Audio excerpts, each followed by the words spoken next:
Bueno, como quedamos acordado, hoy quiero compartirles a través de esta clase el tema solicitado y es la culpa.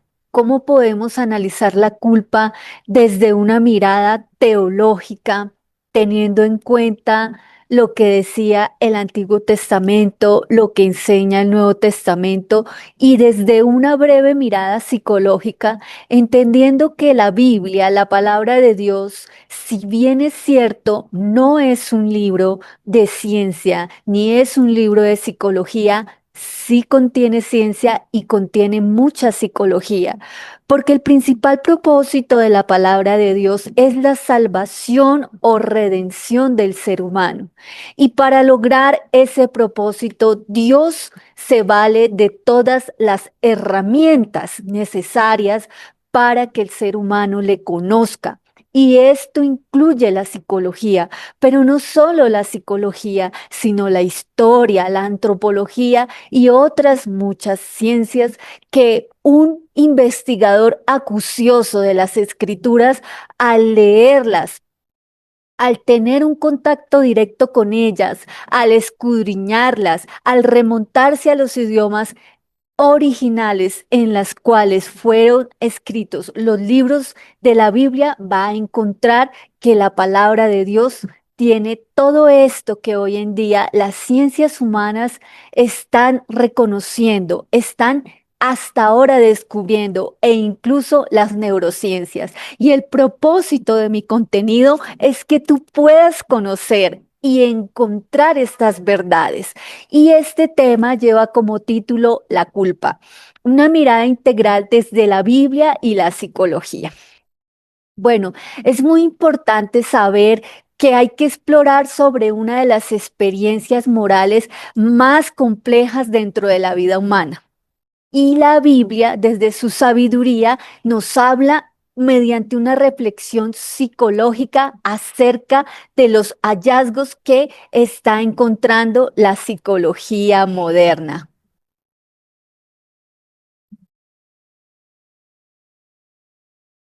Entonces quiero compartirte primero que todo tres perspectivas para comprender la culpa. Mira, escúchame esto.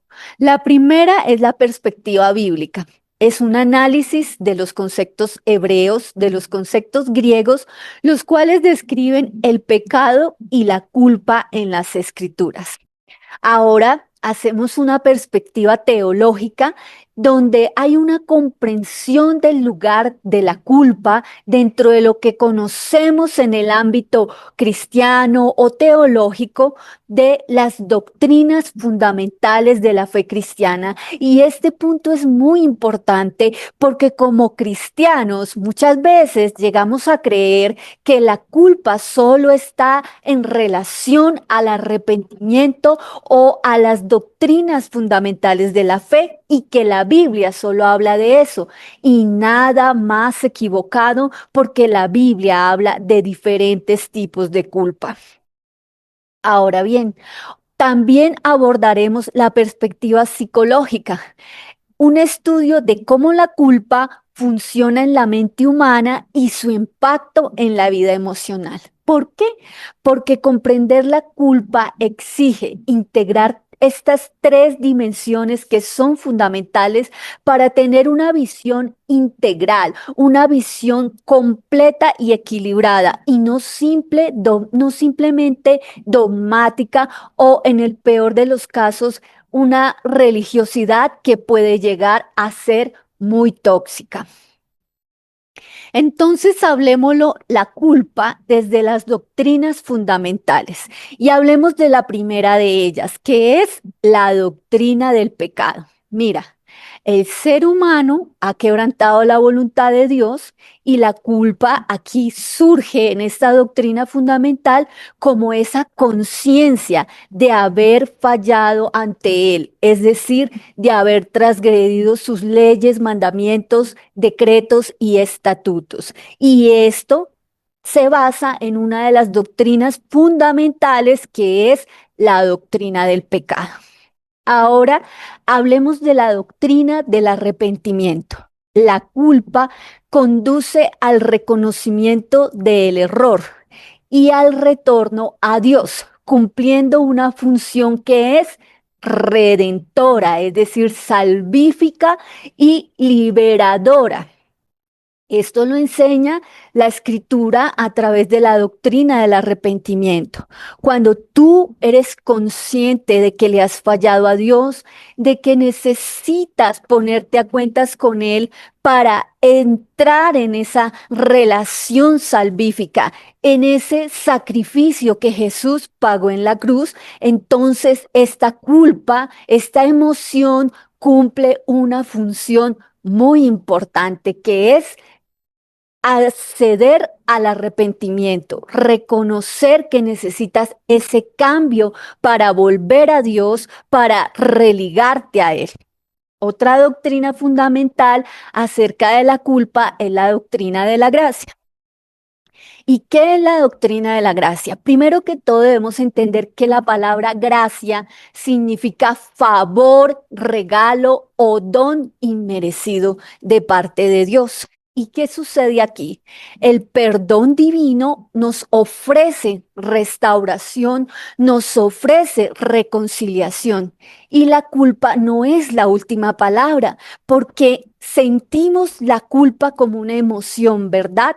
Pero esta culpa nos lleva a entender que necesitamos ser libertados, pero que Dios tiene ese favor inmerecido, ese regalo inmerecido para salvarnos.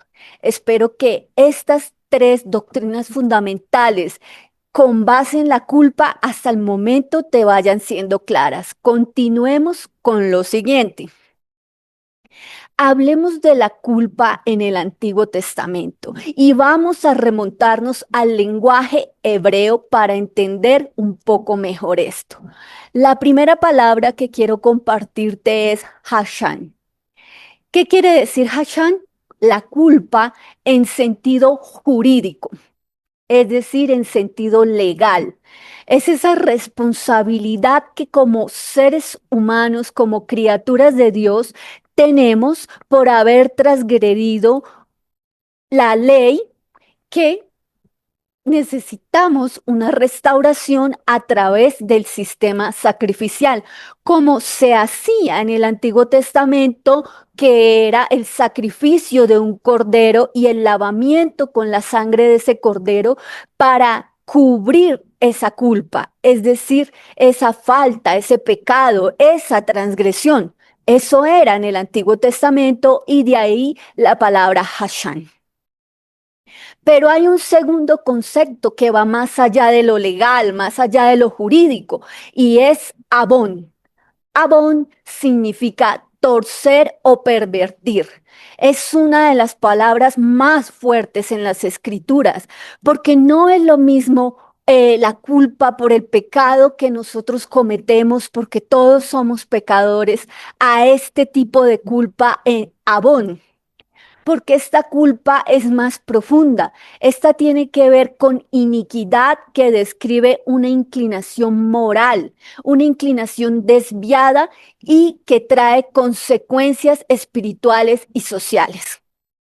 Y aquí hago un paréntesis. Esta culpa es una de las cuales es más grave porque se presenta en personas que nunca van a proceder al arrepentimiento. Es más, pueden llegar a experimentar un remordimiento, pero no experimentan arrepentimiento. Y quiero que como creyentes entendamos que incluso desde la neurociencia hay respuesta para esto. Es un porcentaje de personas que la Biblia las describiría como con mente encallecida. Y la psicología habla de la psicopatología. Hay personas que pueden ser con un diagnóstico que no tienen arrepentimiento. Se ha presentado en casos como asesinos seriales y este tipo de casos. Hay personas que irremediablemente son inicuos en palabras bíblicas y nunca van a proceder a un arrepentimiento. Y aquí hago una aclaración desde lo psicológico.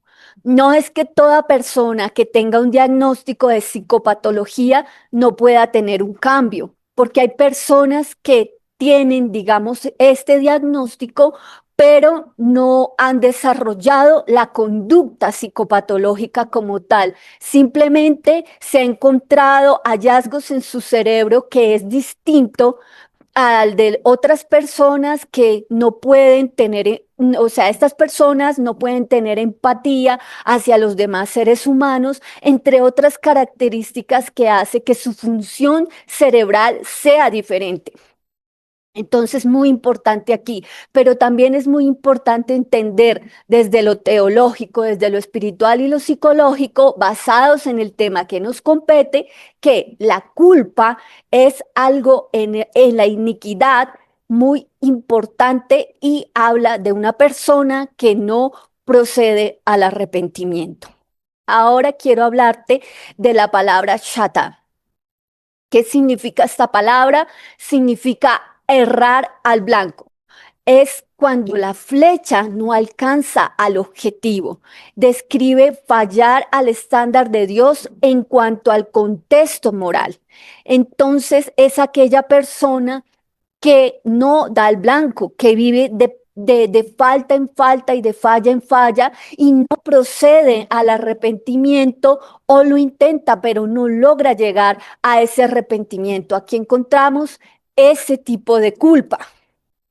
Y quiero leerte lo que dice Levítico 5:19. Lo que quiere decir Levítico 5:19 es la transliteración Hachan u Hachan la Yahweh, que quiere decir que la culpa es una realidad moral que exige una reparación delante de Dios. Espero que aquí, hasta este momento, me sigas en este concepto, en estos tipos de culpa que nos enseña el Antiguo Testamento desde su raíz hebrea. Ahora quiero hablarte de la culpa en el Nuevo Testamento. Los términos griegos para la culpa en el Nuevo Testamento básicamente son etnokos. ¿Qué quiere decir etnokos? Culpable o responsable ante juicio por violar la ley. Básicamente eso es lo que quiere decir. Pero también encontramos otro término en el griego que es syneidesis. ¿Qué quiere decir esta palabra? Conciencia o capacidad interior para evaluar acciones correctas o incorrectas. Entonces, aquí se nos está hablando de la culpa que conduce a la salvación, esa emoción que nos permite tener esa conciencia de que hemos transgredido la ley porque hay un juicio, ¿verdad? Porque hemos fallado, hemos incumplido normas, decretos y estatutos de la ley moral de Dios. Y esto está en 2 Corintios capítulo 7, versículo 10, hablándonos de la culpa redentora. Entonces, es la tristeza, según Dios, produce arrepentimiento para salvación. Y aquí está en el original griego. Sí, esto es lo que nos enseña el apóstol Pablo. Es una tristeza, es una culpa que no es mala. Es una culpa que si tú la experimentas no te daña, te va a producir tristeza, sí, mucho dolor, porque es una culpa que te hace muy consciente de lo mucho que has fallado y que has transgredido, pero no te destruye, te construye, te restaura y te lleva a esa relación nueva con Dios, a esa restauración de esa relación perdida. Y es que mira, te estoy hablando desde lo teológico y en relación a la culpa a Dios, pero ahora te lo hablo desde lo humano. Si tú quieres restaurar una relación con alguien a quien tú le has fallado, tú debes reconocer tu culpa si sientes dolor de haberle fallado a esa persona que amas y debes arrepentirte del mal que le has hecho a esa persona. Y si esa persona detecta en ti verdadero arrepentimiento y es un buen ser humano, es muy probablemente que te perdone, pero necesitas dar ese paso, utilizar ese sentimiento de la culpa para llegar a restaurar esa relación. Espero hasta aquí me esté dando a entender de manera correcta. Bueno, entonces ahora continuemos hablando de ese tipo de culpa que conduce a la salvación y aquella que conduce a una culpa destructiva. Entonces, la culpa redentora tiene unos elementos y la culpa destructiva tiene otros elementos. Los elementos de la culpa redentora, siempre que escuches redimir, redentor, es liberar, salvar. Es sinónimo de liberación y de salvación y también del pago por la culpa. Porque según el contexto teológico bíblico cristocéntrico, Jesús de Nazaret, quien murió en la cruz y resucitó al tercer día de entre los muertos, pagó por nuestras culpas, redimiéndonos o libertándonos de nuestros pecados. Entonces, ¿qué hace la culpa redentora? Despierta en nosotros conciencia moral. Número uno, nos lleva al reconocimiento del pecado. Número dos, nos produce una transformación, una metanoia, que ya te explicaré más adelante esta palabra, un cambio de mente genuino y nos conduce al arrepentimiento, que tiene que ver con el mismo concepto de cambio de mente. Ahora bien, la culpa que es destructiva es ese tipo de culpa que no produce arrepentimiento de ninguna manera. Esta culpa lo que produce es desesperación, genera una angustia y así viven muchas personas en el mundo hoy. Andan por la vida con una angustia, una incomprensión existencial y no saben qué sentimiento base está generando toda esta sintomatología. De hecho, se encuentra desde lo psicológico que muchas personas que consultan por ansiedad es porque en el fondo están cargando con una culpa existencial muy fuerte, con una culpa que desde este contexto es destructiva. ¿Qué más pasa con esta culpa? Que genera parálisis emocional. ¿Cómo puede vivir tranquila, fluir, vivir una vida quieta y reposada, como lo enseña las escrituras, una persona que carga con una culpa que es destructiva? Recuerda que la culpa es una emoción que viene para hablarnos de algo dentro de nosotros, de algo que necesita ser atendido, pero también conduce teológicamente a la muerte espiritual. ¿Y qué es esto de la muerte espiritual? Teológica y bíblicamente, estar muerto espiritualmente significa estar separado de Dios. En el Génesis, cuando Dios le dijo a Adán y Eva, no comas de este fruto porque ciertamente morirás.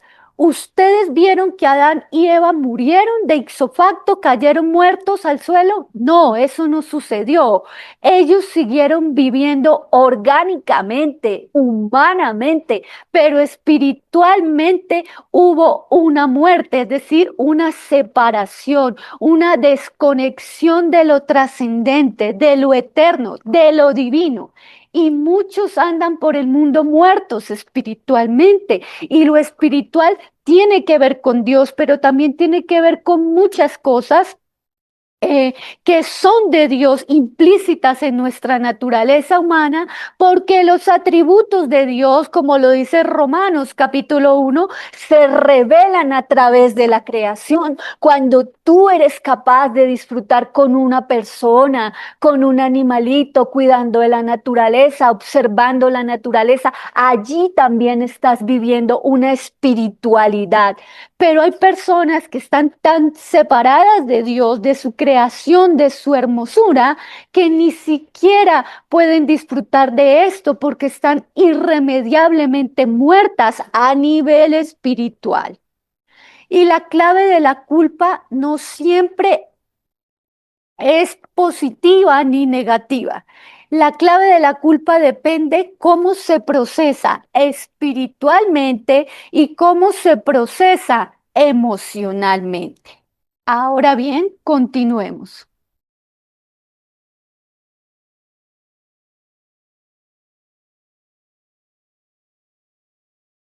Entonces, aquí quiero mandar un mensaje también a la iglesia porque es una situación problemática que estamos teniendo como creyentes dentro de la iglesia.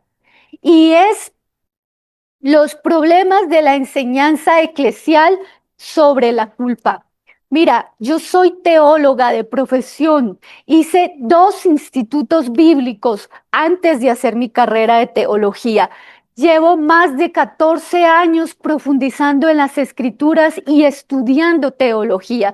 Y te digo con toda sinceridad, y quiero que escuches esto atentamente, yo no me las sé todas. Entre más conozco de Dios y de su palabra, más me doy cuenta que realmente no me las sé todas, que realmente soy como decía un gran filósofo y hablaba de la docta ignorancia.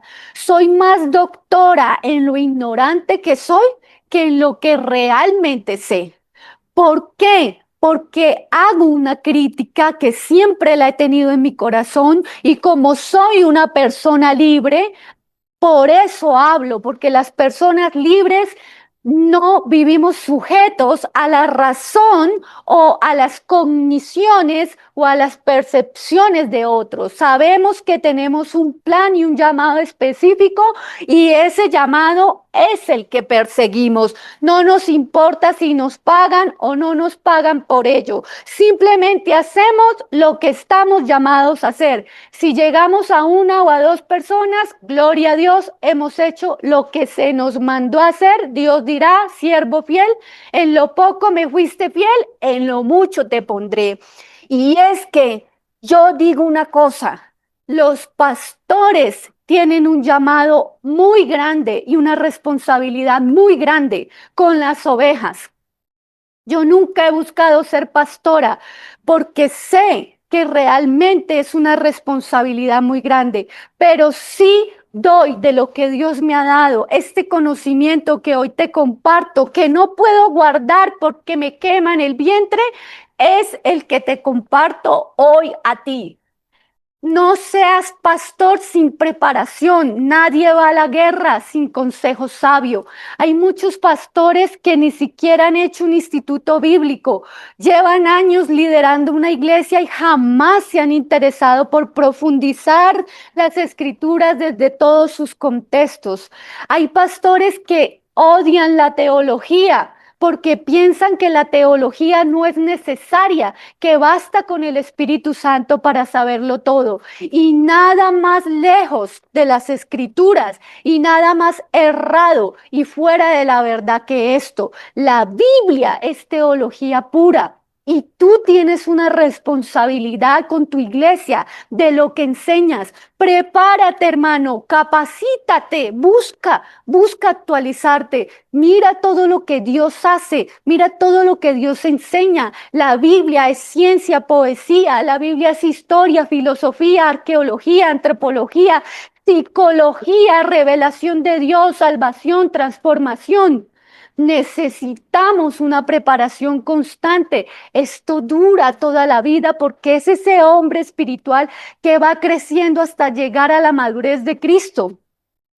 Y aún el mismo Hijo de Dios se preparaba de niño, lo encontrábamos hablando con los grandes doctores de la ley religiosa. Él nos fue ejemplo en todo. ¿Cuál es la arrogancia que nosotros tenemos para no prepararnos, para salir frente a un púlpito allí a improvisar o a hablar solo de dinero o a hablar solo de una parte de las escrituras? No, tenemos una responsabilidad. Amemos el llamado que tenemos. Ahora continúo con esto, ya habiendo hecho este paréntesis sobre la reducción excesiva acerca de la culpa. Enfocarse casi exclusivamente en la culpa por el pecado personal, ignorando otras culpas legítimas. Toda culpa que tenga, hermano mío, un miembro dentro de la iglesia no tiene que ver con que ha pecado. Entiéndelo. No tiene que ver siempre con el pecado. A veces simplemente nos sentimos culpables porque venimos de una crianza donde nos han hecho sentir culpables, donde hay patrones de conducta y de crianza modelados por nuestros padres. Pero hay mucho más profundo que esto que me gustaría hablarlo en otras clases. También está la confusión conceptual, es no distinguir claramente entre la culpa y la vergüenza y otras experiencias emocionales que son traumáticas. Hay niños que han sido abusados física, verbalmente, psicológicamente y nacen, crecen, se desarrollan desde la teoría del desarrollo, desde la teoría del apego que habla la psicología. Esos niños han sido afectados en su sistema nervioso y ellos han crecido con eso en su ADN, en su desarrollo físico y emocional de la vergüenza y esa vergüenza se manifiesta en culpa. También está la culpa tóxica. Es una culpa como mecanismo de control religioso y esta me parece de las peores, donde se le enseña a la iglesia, si tú te vas de esta iglesia, te vendrán las maldiciones y no sé qué. Hermano, si una sierva, un siervo dentro de tu iglesia está llamado a otra cosa, ¿quién eres tú para creerte dueño de esa alma? Ninguna iglesia, ninguna denominación, ninguna nominación lleve el nombre y el apellido que lleve, es dueño de ningún alma. El único dueño de las almas, pastor de las almas, dice la palabra de Dios, es Jesucristo, es el pastor de nuestra alma. Entonces, esta manipulación espiritual también hace que muchos miembros dentro de la iglesia salgan destruidos, salgan fragmentados, salgan heridos. Se supone que la iglesia es un hospital donde vamos a sanarnos, curarnos y aliviarnos. Y esa es la labor de un pastor. Por eso, pastor, te invito, si tienes traumas de tu infancia, busca ayuda psicológica, busca un psicólogo cristiano si no quieres ir con uno secular porque muy seguramente no te va a comprender lo espiritual. Pero busca un psicólogo cristiano, ojalá que tenga una muy buena doctrina estructurada. Y él te va a ayudar a encontrar tus traumas, a sanarlos, a darle nombre a esas emociones. Y vas a sanar tu alma para que no dañes a la iglesia, a la amada de Cristo. Debemos tener conciencia de ello. Una enseñanza equilibrada debe integrar la doctrina del pecado con una comprensión pastoral y psicológica de la experiencia humana en todo su contexto. Hoy en día hay un modelo psicológico que integra lo biopsicosocial. Bio es vida, cómo funciona el cuerpo, la estructura, el cerebro, el sistema nervioso. Psico, cómo funciona la psique, la mente y social. Estamos en una sociedad diversa. Hay contextos socioeconómicos, culturales que influyen en cómo piensan las personas dentro de tu iglesia. Y si tú eres, por ejemplo, nada más aquí a nuestro contexto Colombia, si tú eres de una ciudad y tu ovejita es de otra ciudad, ya ahí hay una cuestión de contexto cultural que hace que esa persona piense diferente a ti. Y si tú realmente tienes compromiso de conocer todos estos elementos, no vas a juzgarla por cómo piensa o siente, sino que vas a comprenderla y vas a hacer un abordaje y vas a hacer un acompañamiento y vas a hacer una consejería y vas a hacer un cuidado, pero cuídate a ti primero y ahí sí después cuida a la iglesia, hermano. Continuemos.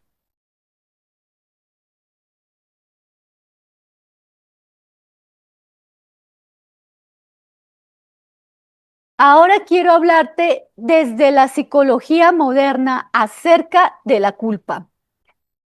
Sigmund Freud, recordemos que él fue una persona muy preparada y fue uno de los padres de la psicología moderna.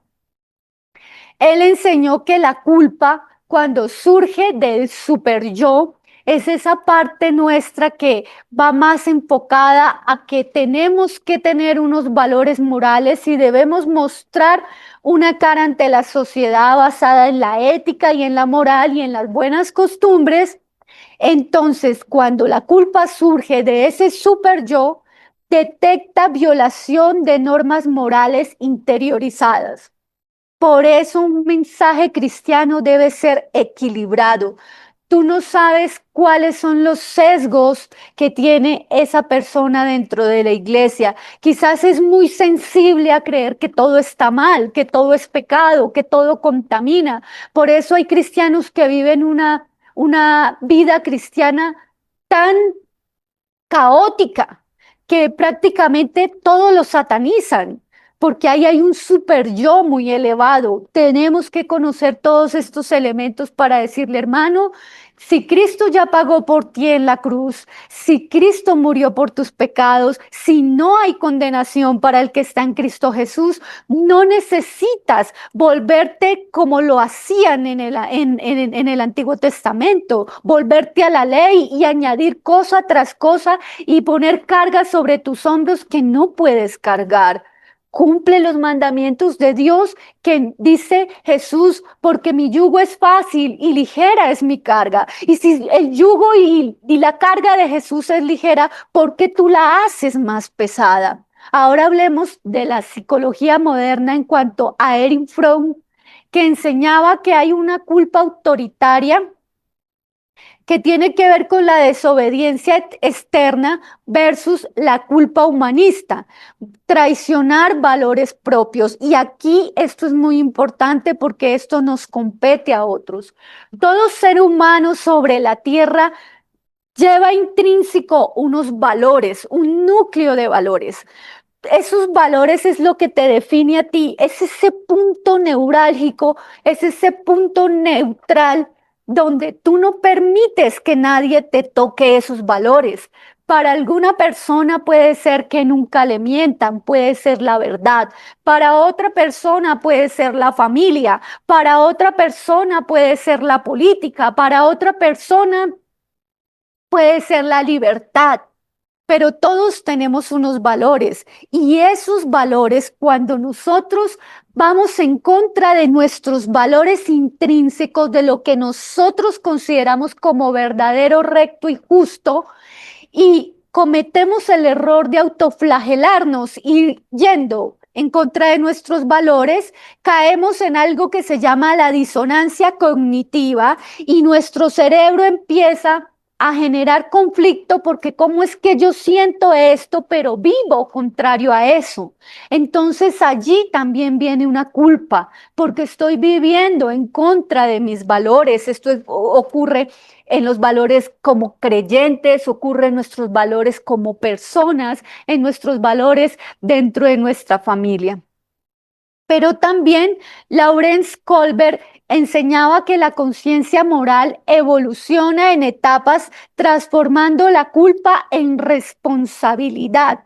Cuando nos sentimos responsables de aquello que nosotros hemos hecho. ¿Sí? Esa es nuestro valor moral. Sabemos que tenemos una responsabilidad con la sociedad, con muchas cosas, pero también a veces caemos en un error y es sentirnos culpables por lo que otros piensan acerca de nosotros y tomamos como responsabilidad nuestra lo que otros viven. Hermano, usted sea libre de eso. Usted no sabe quién lo está juzgando. Usted no sabe qué trastorno mental esa persona tiene. Usted no sabe qué trauma esa persona tiene. Todos tenemos unos lentes y miramos con diferentes lentes.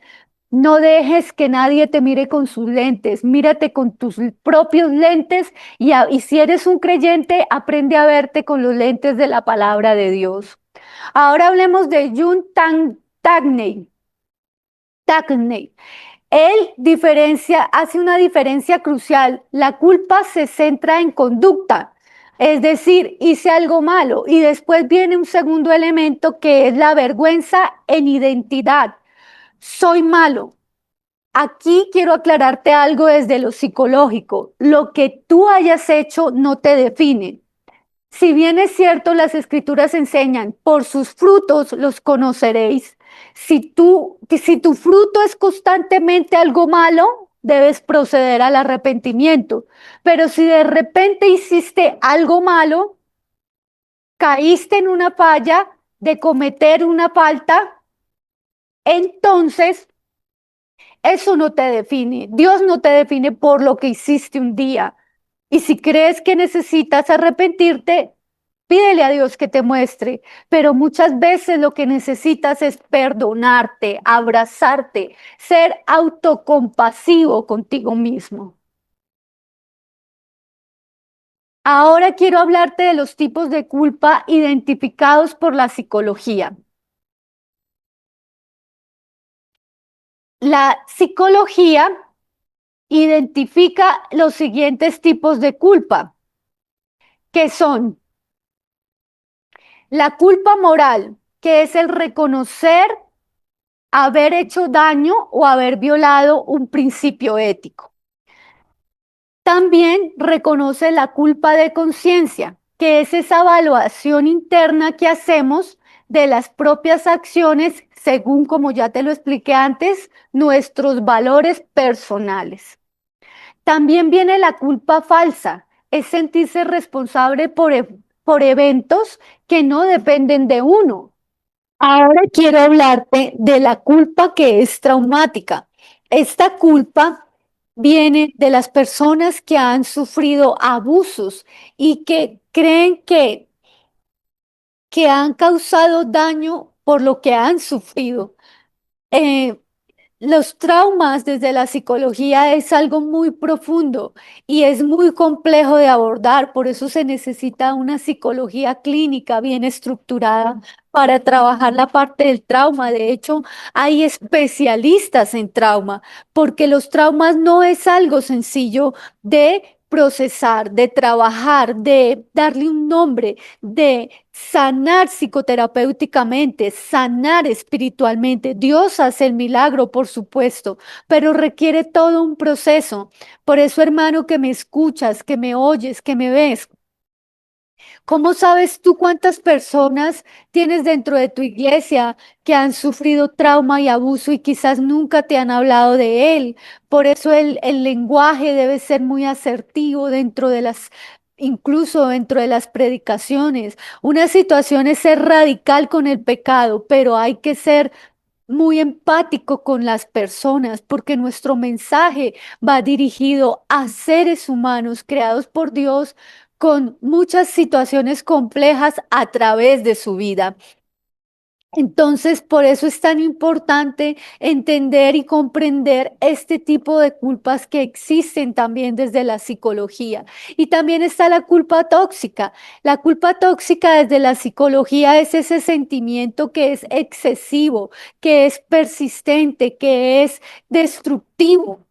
Hay personas que digamos, tienen unos rasgos de personalidad que es obsesiva y muchas veces le dan más trascendencia de la que se necesita a una situación o a una falta. ¿Sí? Y esto hace que la culpa llegue a ser una culpa tóxica, una culpa que condena, una culpa que amarra, una culpa que daña, una culpa que no sana con el tiempo, muchas veces se exacerba con el tiempo y que necesita ser acompañada también, tratada integralmente desde lo psicológico, desde lo bibliocéntrico, desde lo teológico. Ahora quiero compartirte lo que nos da la gracia. Es una respuesta desde lo teológico, una respuesta final a la culpa. Romanos capítulo 8, versículo 1 dice, no hay condenación para quienes están en Cristo Jesús. Es, es muy importante comprender que tú ya no estás bajo condenación. Jesús pagó por tus pecados, pero necesitas un proceso desde lo psicológico donde puedas apropiarte de esta verdad, porque hay cosas que impiden que tú puedas experimentar plenamente la gracia de Dios y saber que no hay condenación en ti, porque cuando duermes tienes sueños, tienes pesadillas, tienes cosas que te hacen sentir culpable, porque a veces batallas con esos deseos que que son impuros a la luz de las escrituras, pero Dios no te juzga por tener esos deseos. Dios sabe de dónde nacieron, Dios sabe de qué experiencias vividas nacieron. Entonces necesitas trabajar en ello, hermano y hermana que me estás escuchando esta clase. También hay que tener un reconocimiento. La teología identifica la dimensión moral y espiritual del pecado, aprender a ser esta conciencia, esta diferenciación. También necesitamos tener discernimiento. La psicología distingue entre la culpa saludable y la culpa patológica, como ya te lo venía hablando antes, y necesitamos llegar a una transformación. Y la gracia ofrece el primer paso para la transformación. Ese favor de Dios te ofrece la mano para llegar a vivir y recibir y experimentar el perdón de Dios plenamente, construir un proceso de restauración y caminar hacia una nueva identidad como persona, como sujeto, como ser humano y también como hijo de Dios. Entonces, quiero que entiendas algo. Hemos terminado esta clase y espero esta pequeña masterclass haya servido para interiorizar todos estos conceptos, para entender que la psicología y la teología no se contradicen. Lo que pasa es que es muy difícil que una persona que estudió psicología entienda esto si no conoce de Dios, si no conoce las escrituras, si no conoce todo el caudal de información, de sabiduría, de entendimiento que esconden las escrituras. Es muy imposible que una persona pueda entender esto, pero tú que eres creyente, tú que eres pastor, tú que eres teólogo, teóloga, tú que buscas la verdad de Dios, independientemente si te has preparado o no, has leído la Biblia, la has escudriñado, has conocido las verdades y estás conociendo cada vez más, puedes entender esto. Te hablo como teóloga, te hablo desde lo psicológico porque soy psicóloga. Entonces, quiero que entiendas que necesitas realmente conocer todas estas verdades, concientizarte de ellas y espero que esta clase haya sido de bendición para ti y espero muy pronto poderte compartir un tema profundo que te ayudará. Y recuerda, Sandra Echeverry, dispuesta a acompañarte. Acompañarte.